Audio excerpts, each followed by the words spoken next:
Hello, everybody. Thanks for joining us today. We'll wait a couple minutes for everybody to get in, and then we'll start. Thank you for being here for our last program of 2023. We're excited.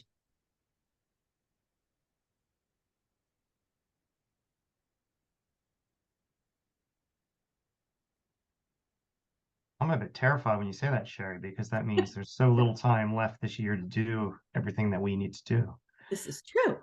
All of us.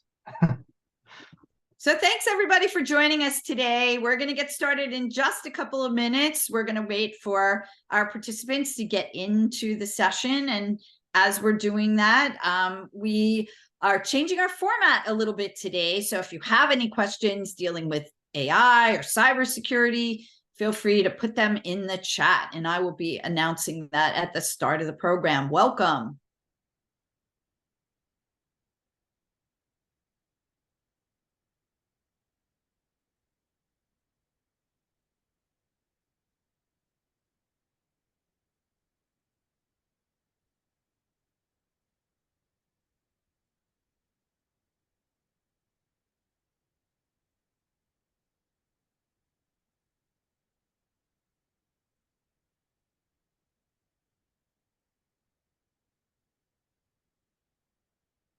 We'll start in just another minute, just waiting for folks to come in. Hi, Jennifer from Centerville. Thanks for joining.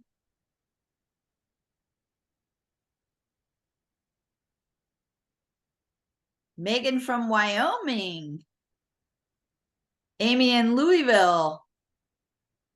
Sure, I didn't say that right. Betsy from St. Paul. Thank you guys for joining us. Catherine from Sacramento. Okay, well, welcome, everybody. Thank you so much for joining us today. I'm Sherry Singer, president of Singer Communications and founder and organizer of Association Xchange. With me today is my colleague, Jamie Ballou, who's running our tech. And Jamie is also going to be monitoring the Q&A as it comes into the chat. We're going to change our format here today. Normally, we have a speaker who speaks from a PowerPoint for like 20 or 30 minutes. And today, we're going to be speaking with Keith Moulsdale, who's a partner with Whiteford Taylor Preston. I'm going to get to his very interesting introduction in just a minute. But before I do, I wanted to just tell you a little bit about today's format. I'm going to serve as like the moderator, asking Keith some basic questions about cybersecurity and AI. And then I encourage you to put your questions into the chat if you have any AI or cybersecurity questions for Keith. And then we'll get to those once Keith and I are through the 5 or 6 questions I'm going to ask him. So this is a very interesting introduction today because we're talking about AI. Keith actually put his request for a bio into Chat GPT, and he requested, write a funny 30-second introduction for S. Keith Moulsdale for a talk he's giving about cybersecurity. Use information from whitefordlaw.com. Keith enjoys yoga, traveling, and surfing. Keith is the chairman of the Data Security and Privacy Practice at Whiteford Law and a member of the board of directors of the Cybersecurity Association of Maryland. And here's what ChatGPT came up with. Ladies and gentlemen, prepare to be dazzled by a true cybersecurity maestro. Our next speaker, Keith Moulsdale, is not just a yoga posing, wave chasing globetrotter. He's also the chairman of the Data Security and Privacy Practice at Whiteford Law. In other words, he's the guardian angel of your digital secrets. But wait, there's more. Keith is so deep into cybersecurity world that he's not just fighting cyber battles, he's on the front lines, serving on the board of directors of the Cybersecurity Association of Maryland. He's the man with the keys to the kingdom of digital security. So if you're ready for a wild ride through the world of cybersecurity with a surfer's spirit and a legal eagle's precision, let's give a big round of applause for Keith Moulsdale. Well, that's quite the introduction, Keith. Do you think he can live up to all that? That's going to be super hard, super hard. But okay, I love it. For those of you who are just joining us, we're changing our format up a little bit. You're going to be the guinea pig. So thank you very much for offering to do this with us. And we're going to have like a Q&A for the first like 10 or 15 minutes. And then we're going to go into asking you to put your questions into the chat. So as you think about your questions, feel free to add them into the chat. And we'll start with the first question to Keith right now. Keith, can you talk a little about the general threats to cybersecurity in an association environment? Yeah, sure. The interesting thing about that question, Sherry, is it assumes that there's something unique to associations. And frankly, this is not to be insulting. There's not anything unique to associations. Under the law, there's something unique about associations in terms of them being nonprofits for the most part. But really, hackers and bad guys and human error don't distinguish between whether you're a nonprofit or not. So just like entities of all sizes and colors, they get continued to be hit by malicious or criminal attackers and human errors and system glitches. So the same is true for nonprofits. They don't get a hall pass. And in fact, that reminds me, it's probably relevant for everybody on this webinar today that historically, associations have gotten a hall pass from some of the privacy laws that are adopted by the states around the country, like the California Privacy Act exempts nonprofits. But notably this year, the Colorado legislature adopted a new privacy law that does not exempt nonprofits. So that starts playing into cybersecurity. And so kind of it shows a change in the laws in terms of how associations are being treated. A couple of quick stats for associations and everybody. Cyber attacks occur every 39 seconds. Ransomware happens every 11 seconds. Cryptojacking and ransomware is still epidemic. It has been for a number of years. Last year, just in the ransomware reported to the FBI, which is a smaller percentage of actual ransomware, there were losses of $10 billion in terms of ransomware payments. So it's huge. One thing I see in my practice that associations really need to be aware of is cyber risk caused by vendors. I would say the last couple of years have been cybersecurity incidents caused by vendors in spades. It's happening over and over and over again. And the last thing I'd say is the average data breach in 2022, according to Verizon, which does a report every year, was $4.45 million. So a lot at stake. So Keith and I have known each other for a little while. He's spoken for me a few times for an association audience, ASAE specifically. And the one thing that Keith told me is I had my credit card number stolen. And Keith said to me, were you in a restaurant the night before it was stolen? I went, yes. And he goes, yeah, they're stolen in restaurants. And now we see that device that's been used in Europe for the last 5 years or so, 10 years, is now being used more in the US, where people bring the credit card machine to your table. So I just always remember that you told me that, Keith. That's your wise words of wisdom to me. Don't use a credit card in a restaurant where they're taking it to the back of the restaurant. Anyway, getting back to AI and cybersecurity, when can you add AI into the mix? What are some of the additional issues that AI creates in terms of cybersecurity? Okay, it's probably a good time, Sherry, before I actually answer that question, to talk about what is AI, because a lot of us don't know what it means. And the official definition is that it's artificial intelligence. It's really a field of artificial intelligence that combines computer science and very robust, deep data sets of information to enable problem solving. And you probably heard of things like machine learning and deep learning, and those are actually subsets of artificial intelligence. They all use algorithms or models to make predictions and classify data. In English, what I think that means is AI is really software systems that aim to replicate human intelligence.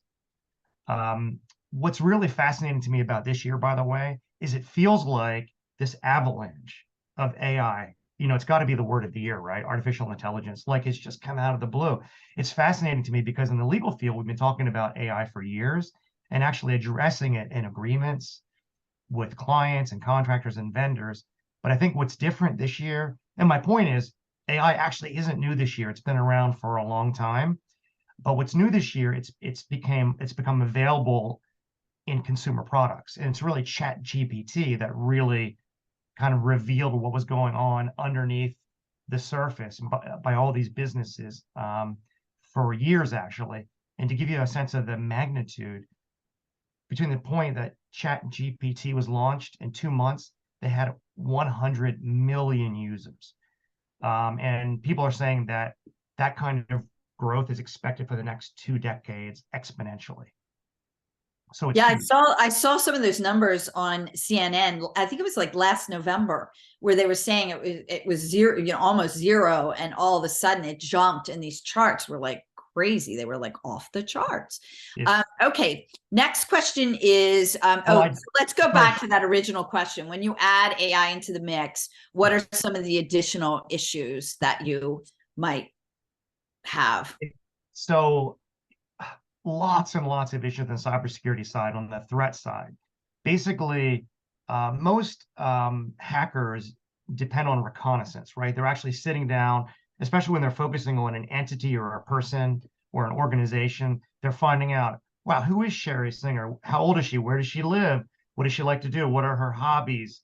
What is her bank? And they try to gather all this information, for example, to figure out how to phish you. That takes time to do those things. You've got to flip between websites and LinkedIn and social media sites.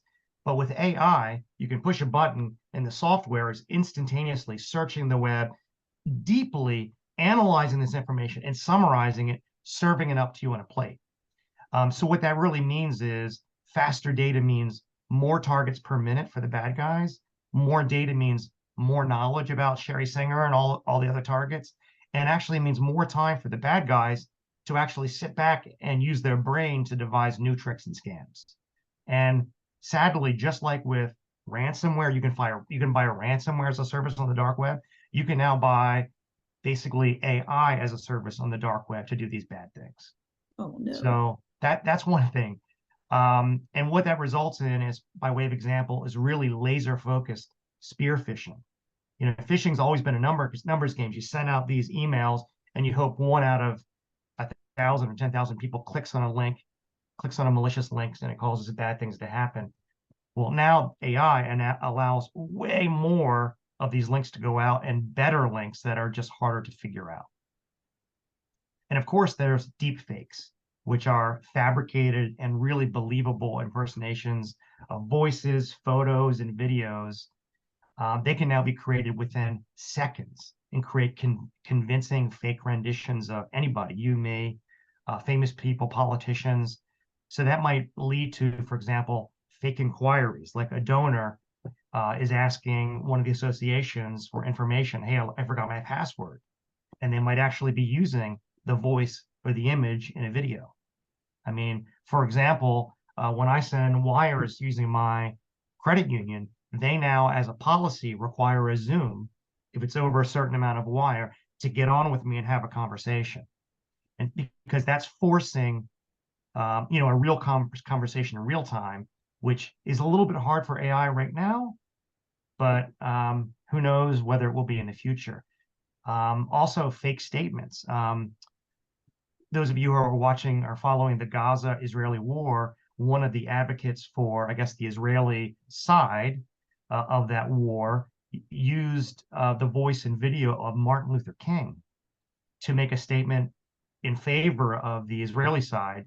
In response, using a deep fake. In response, Martin Luther King Jr.'s daughter responded and said, actually, I think my father would have been in favor of human rights, not either side on a war. So, and also I would mention that it's been so prevalent in the news recently. People may have seen that high school, teenagers, especially girls, are being affected because their peers in high school are creating deepfake nudes of these teenagers. So, I mean, there's just so many problems on so many levels.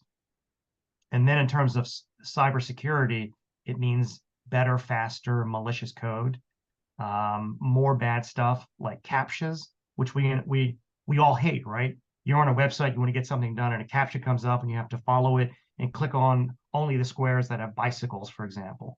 Well, AI can now solve those captchas. Um, another challenge with AI and cyber is generative hallucinations. So AI actually makes stuff up. And so that can create problems. And folks may have heard about the lawyers who got in trouble. I think it was in New York or Boston, who actually wrote a motion for a court, and the generative AI chat GPT made up cases, made up plaintiffs, made up parties, made up citations in courts. Wow.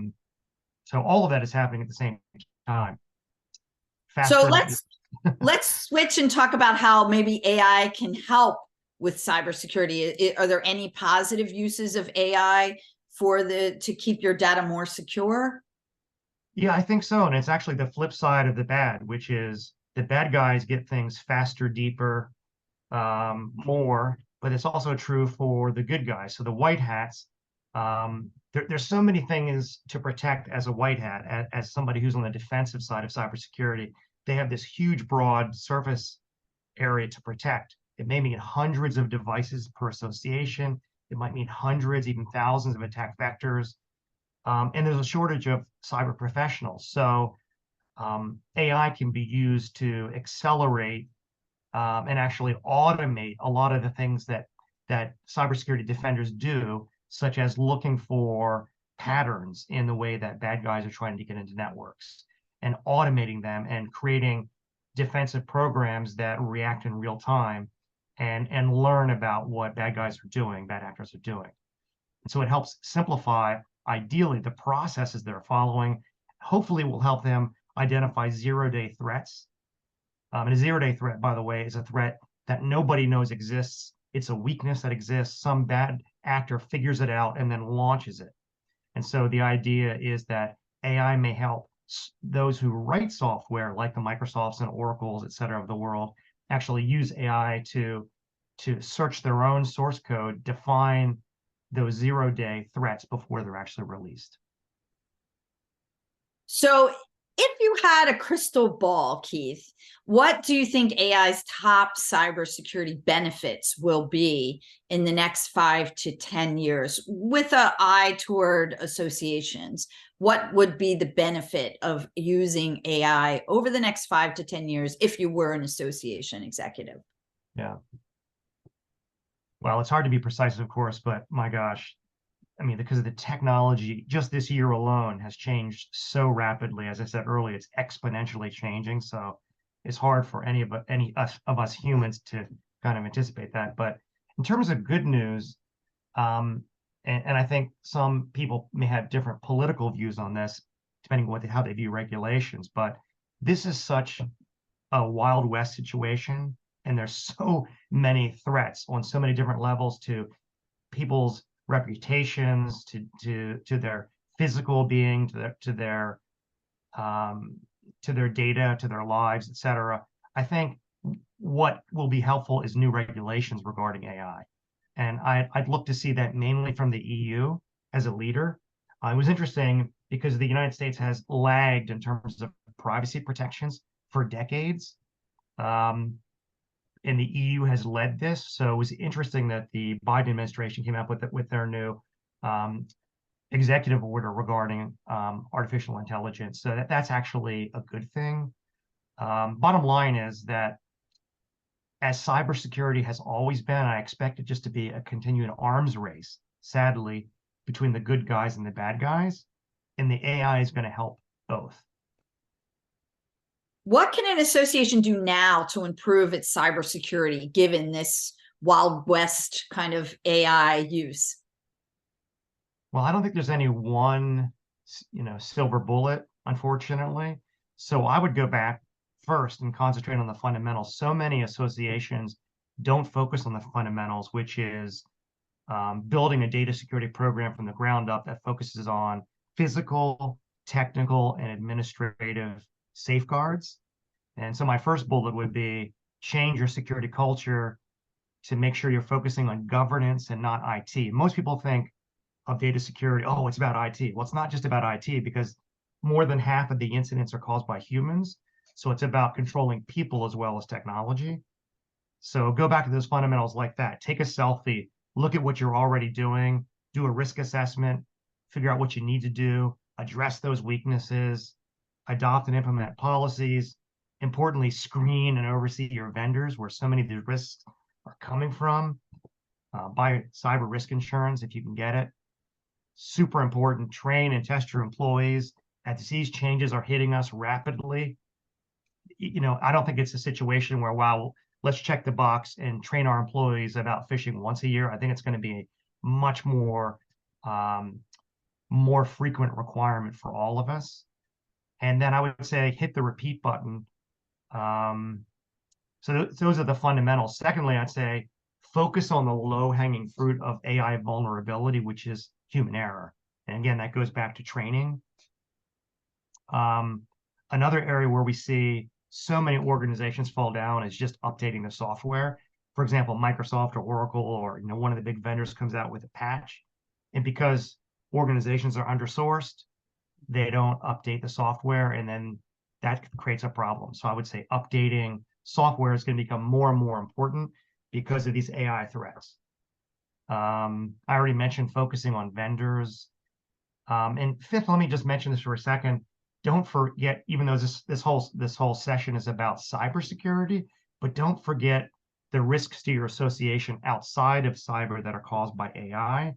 And I'm talking about, risks such as if the uses of AI can cause and create decisions that are sexist, racist, rely on stereotypes. For example, if you type in, create a picture that includes a picture of a Muslim person on Chat GPT, it will always include someone with a burqa.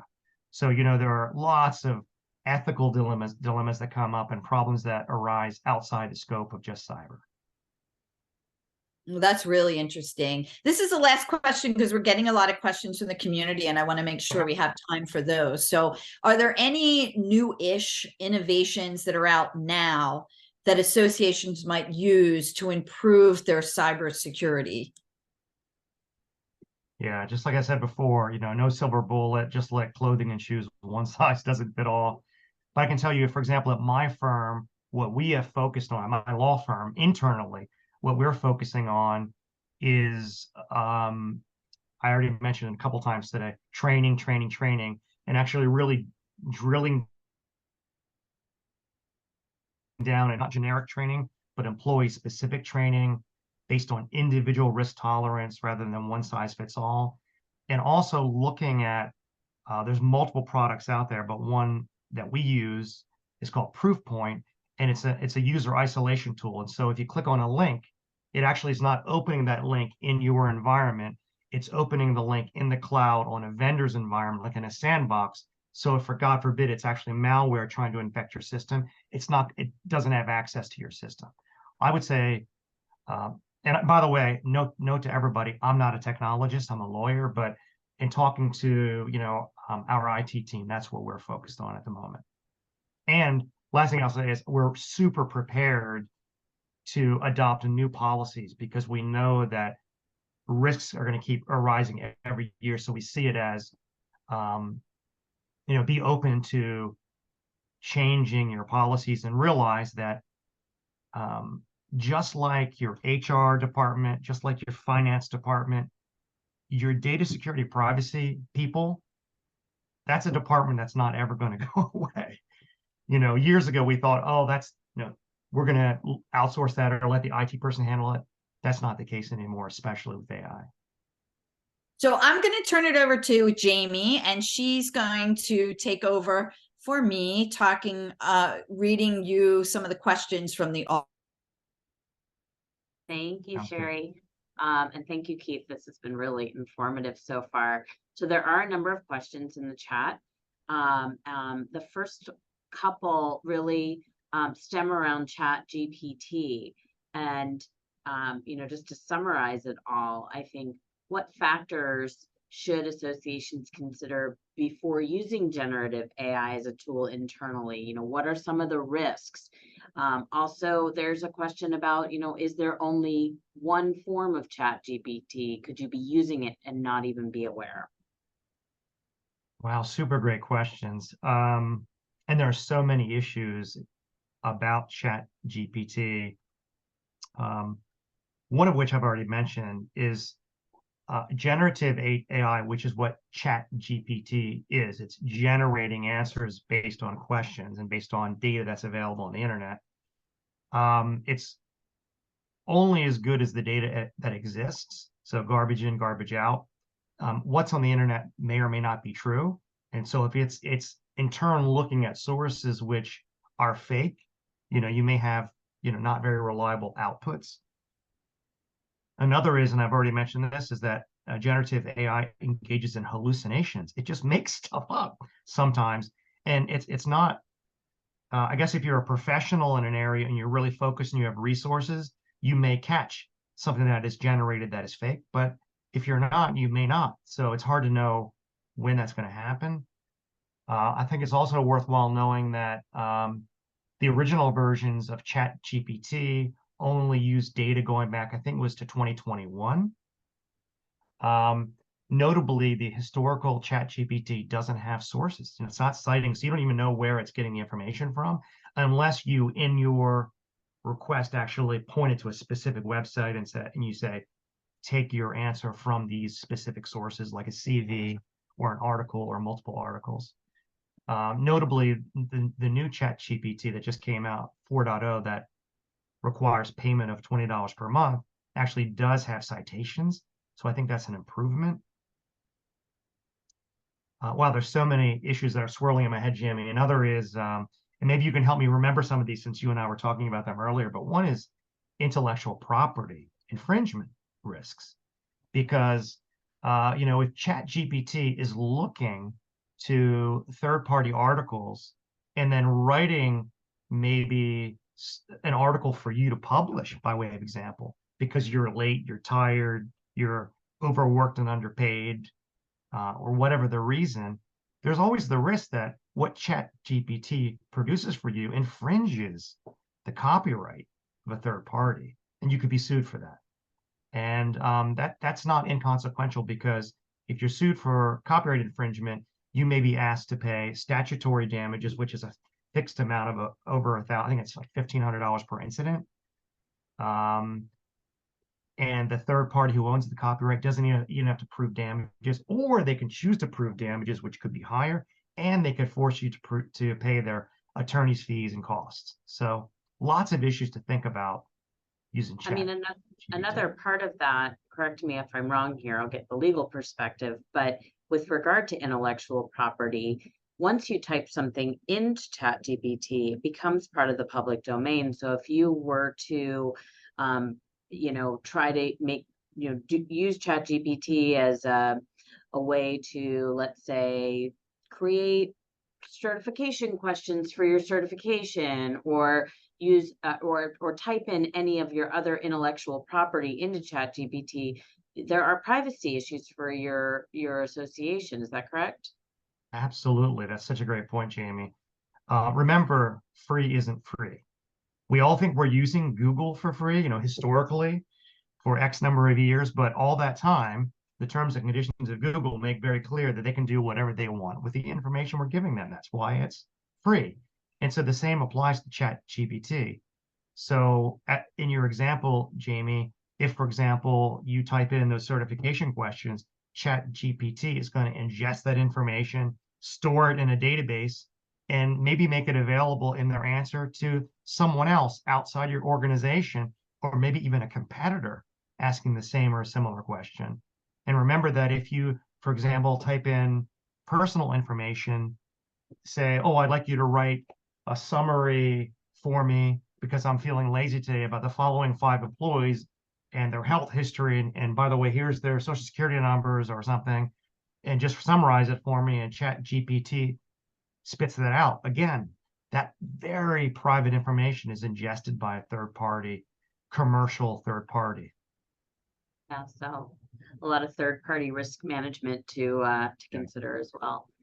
Moving off of ChatGPT specifically, There's a question about how the association community should be engaging with the Association for the Advancement of AI to help ensure the industry maximizes the benefits and minimizes the risks for this, newer technology. What are your thoughts there?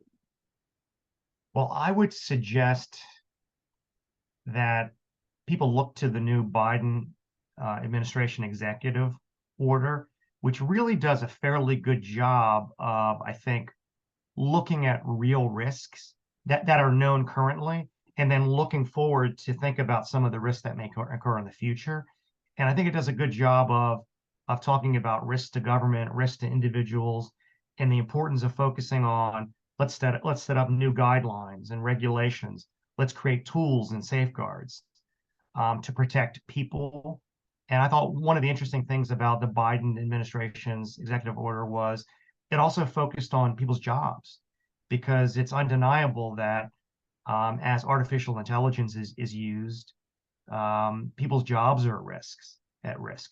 And this reminds me, for example, I just happened to be watching the BBC a couple of days ago, and the British Steel is decommissioning a couple of big steel plants in Great Britain somewhere, and they're going to a different technology using artificial intelligence and software. And as a result, in this small village, 200 people will lose their jobs. So, especially for associations that represent members in a particular industry, I would say it's probably pretty important to think about what is the impact on their members in terms of their jobs and their job security. And is there a way to create new opportunities to train those same people? So if their day-to-day jobs are lost, they're actually learning new skills to protect them. I think that's a really fine point. And I think associations have a really great opportunity to think about AI and from a training perspective for their respective industries. That there's certain opportunity there for reskilling within the industry. So we're just talking about cybersecurity risk, and there's a question here about, what do you think is the next big cybersecurity risk that we all should be aware of?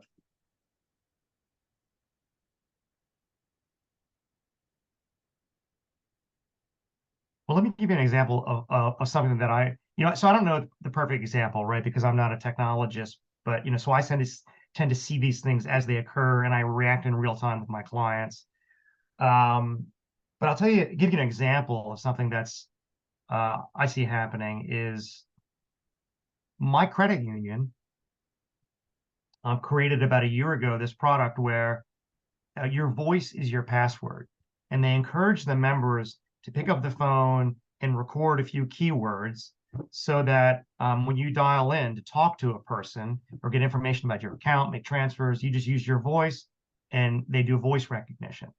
Well, I never did that because for obvious reasons. I think probably obvious to everyone now. But think about the number of times like this is being recorded. My voice is out there available to everybody on this program. Undoubtedly, it's inevitable that stuff like this gets out to people who aren't good actors, they're bad actors, and what can they do with my voice? And I think about how many times a day I get phone calls and I pick up the phone and there's no one there. Does that happen to you? I mean, it happens to me all the time. You say, hello, hello. So if I pick up the phone and nobody's there, I don't say another word because I think, wow, is this a bad actor trying to get my voice? So I think that's one example, Jamie. I think it's a whole new world, and I think people need to think about, in particular, their voices, their videos, and think about the consequences of every day posting on Instagram and Facebook videos and photos of your loved ones, because I think those could be used for bad reasons. Jamie, there was another question about it's Michael's question, how might AI take aim at associations, CRMs, financial applications, and internal IT? Yeah, you took the words right out of my mouth. I was just about to get there because we talked about, Keith, you talked about the importance of cybersecurity training. And somebody actually put in the chat that they do cybersecurity training quarterly. But we didn't really dive into what could happen if people mess up and click on a phishing email or so on and so forth. How might that take aim? Oh my gosh. So this is something I know a lot about because I see it every single day in representing clients who call and and something has happened. Some employee has accidentally clicked on a link or been fooled. Ransomware can happen. So basically ransomware, and this is truly epidemic where your entire system is taken over. Something pops up on the screen saying, hey, we've taken over your systems if you want it back, or we've taken your data, you've got to pay us an enormous amount of money. That can happen.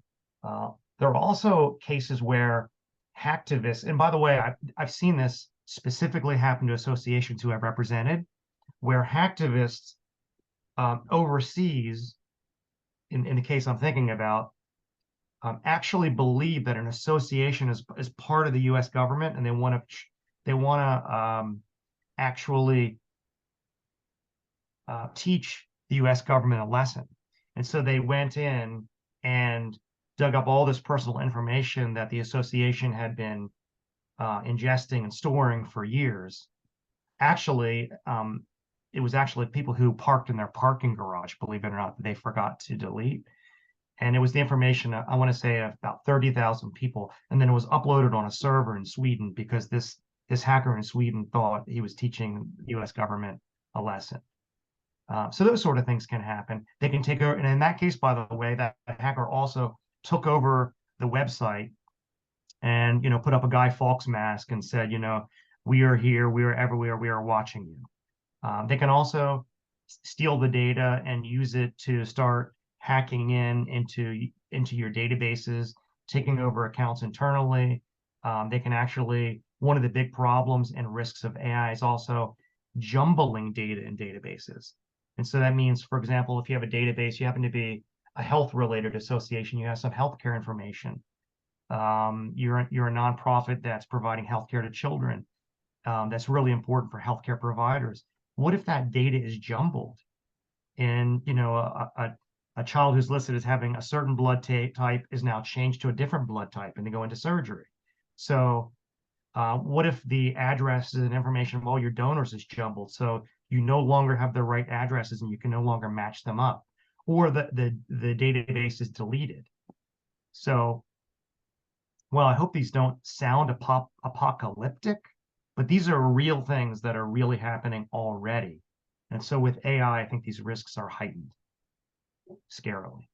So now we've just covered a lot of doom and gloom, probably created some anxiety amongst our participants. I know I feel it. Me too. How would you suggest associations consider identifying their own vulnerabilities? Do you have clients that are doing hackathons, or what are some tools that people here can take back and try to discover their vulnerabilities? Great question, Jamie. I would say number one, and I like to use, my daughter's vernacular. Well, I guess society's vernacular, but do a selfie. Take a selfie of your organization. Look at your existing safeguards, and do some real self-reflection, like you've gone to your therapist. Look at yourself really carefully. Who am I? What am I doing? Am I actually doing the right things? And try to address those vulnerabilities in a methodical way. Identify the biggest risks. And there are a lot of organizations out there who, as a profession, they help trade associations, any organizations, nonprofits, political organizations, you name it, actually go through this process, identify the biggest risks, and patch those risks. And I don't mean just from a technological perspective, but from a human perspective, from a process perspective, from a policy perspective. I would say that's really the place that I would start. And fundamentally, I would say make sure, and this is the number one in my list of to-dos for organizations, regardless of the organization, is first reflect on whether the culture in your organization understands and respects data security and privacy. Because if the people at the top are the ones, and I've seen this over and over again, by the way, even in my own law firm, sometimes the people who are the most powerful, paid the most, have the best titles in organizations are the ones who pay the least attention. Okay, and so if that's happening in your organization, that's the number one thing to change. And then you can go to number two, which is doing a real self-assessment and then addressing those holes and prioritizing fixing the worst first. That's great. And these Thank things, by the way, because I have spewed so much doom and gloom, Jamie, I think it's worthwhile saying this does work. And it really can change the surface area for attacks in an organization. It can really shore them up. It can help them a lot. And it can also help, importantly, with insurance. A lot of organizations around the country and the world either can't get insurance or they're losing insurance. And the best way to get insurance or to get a new insurer to pick you up if you've lost it is to show you've gone through those processes I've mentioned. And a great way to do it is actually to choose a third-party industry data security standard. Like there's so many of them out there, like the SOC 2 standard, their NIST standards, their CMMC standards. Choose one. It almost doesn't matter which one you choose. I mean, it does in certain industries, but as a general rule, choose one and then look at their standards and adopt it. And if you go through that process, again, that's going to help your organization as a whole. And also it's going to help you get insurance and get cheaper insurance. And I use cheap in quotes. Well, I think that's the end of our list of questions. Thank you, Keith, so much for joining us today. This was really, really good and informative. And even though I think we're all leaving a little bit scared and anxious, they're good things to think about especially when we're heading into 2024. So thank you, everybody, for being here today.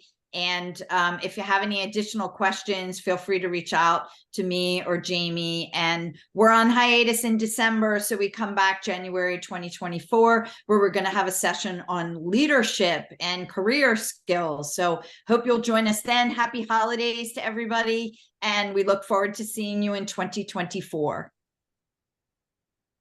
You. Bye, folks. Thank you.